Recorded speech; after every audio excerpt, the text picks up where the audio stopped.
I've consistently held a neutral stance towards modern 2D platformer games. While visually tempting, I often get disoriented with game navigation and fail to understand in-game tasks. So when the Game Kitchen offered us Blasphemous on Keymailer, I was a bit cautious. Still, I decided to jump in and see if I could build more of an opinion of not only Blasphemous, but the 2D platformer genre as a whole.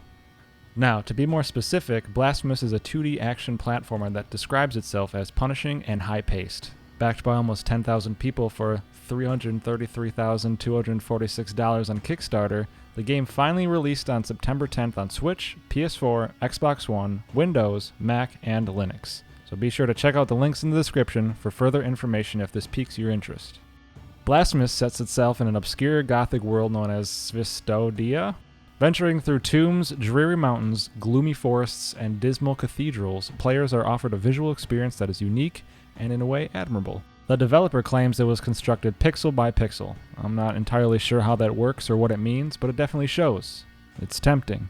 If you're looking for some sort of tone in Blasphemous, it establishes itself immediately with an intro that displays a woman stabbing herself in some sort of evil religious ritual, which introduces the main character known as the Penitent One. The Penitent One is a silent character guided by the in-game narrator of the story, Deo Gracias, who informs the Penitent One of his purpose, to find the Cradle of Affliction by first carrying out the 3 humiliations. While performing this task, the Penitent One will cross paths with NPCs who offer him quests, help, simple conversation, and sell him items. The story in this game is a continuous, deep experience where details are gathered over time as the developer suggests. Nothing is presented up front except for what can be gathered by the setting and tone. Choosing to ignore the story might cause some confusion for in-game items, but otherwise, it never seems overbearing.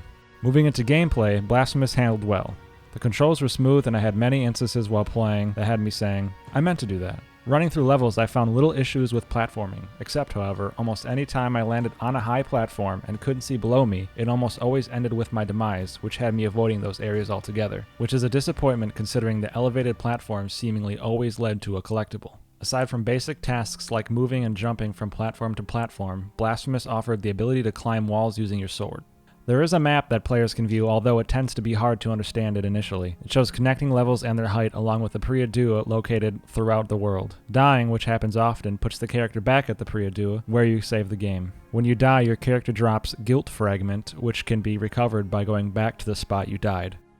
Scattered through levels were inventory items that serve numerous purposes. There are sword enhancements, quest items, special abilities, collectibles, and relics. In addition to inventory item collectibles, players can also find one of 38 Children of Moonlight flying around in certain places in the world. Inventory items are all unique to how they function, which is described in the inventory menu. The descriptions are often vague in its wording, like most other content in the game. While not damaging to the gameplay itself, this leads me to having an issue with initially understanding the true function of an item. Being a hack and slash, I would have thought the combat in Blasphemous would have been more on the spamming side and therefore repetitive. But while there is only one main attack button to hit enemies, dodging, parrying, jumping, and the special abilities made combat very enjoyable. The parrying ability in Blasphemous was intuitive despite parrying often being difficult in other games of this difficulty level. The sliding dodge created the most enjoyment for me. Sliding away and under enemies created a natural flow to the combat for certain enemies. There are various special abilities, or as the game refers to them, prayers, that you can unlock and equip. Some of them momentarily enhance the Penitent One, and others are damaging special attacks. When defeating an enemy, sometimes the game would offer a chance to perform an execution, which was always amusing to watch.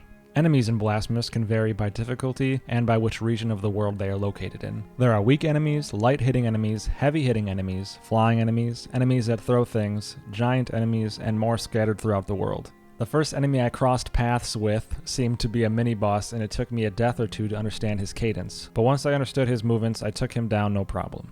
Of course, boss fights themselves are challenging too, but on occasion if the boss is causing the player too much trouble, they can accept help from an in-game NPC that would lower the difficulty level of a boss. During my playthrough, I came across few instances where there were an overabundance of enemies, leading me to be pinned between treacherous level conditions and multiple foes to attack, making my survival a long shot.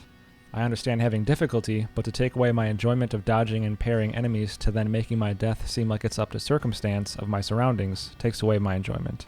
Overall, my experience with Blasphemous was excellent. Moving through levels and figuring out how to defeat certain enemies was compelling.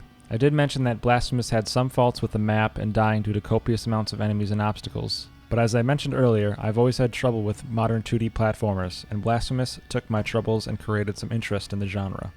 Not to mention the gothic world, game art, and alluring lore kept me interested if there was ever a dull moment in gameplay. Note that the following score does not represent the overall quality of the game, but rather how much I recommend checking the game out based on my first impressions. 4 out of 5, very recommended. Thank you for watching. Please subscribe and leave a comment below detailing what you think about Blasphemous. Did you find it difficult? Did you like the game? Did you hate it? While you're at it, please consider supporting us on Patreon or becoming a YouTube channel member. Special thanks to the people who are patrons and channel members: Stephen Castaneda, TUM, Kristen T, Ryan Post, Leslie Mason, Tom Callahan, some grass clippings, William Mathers, and Kai M.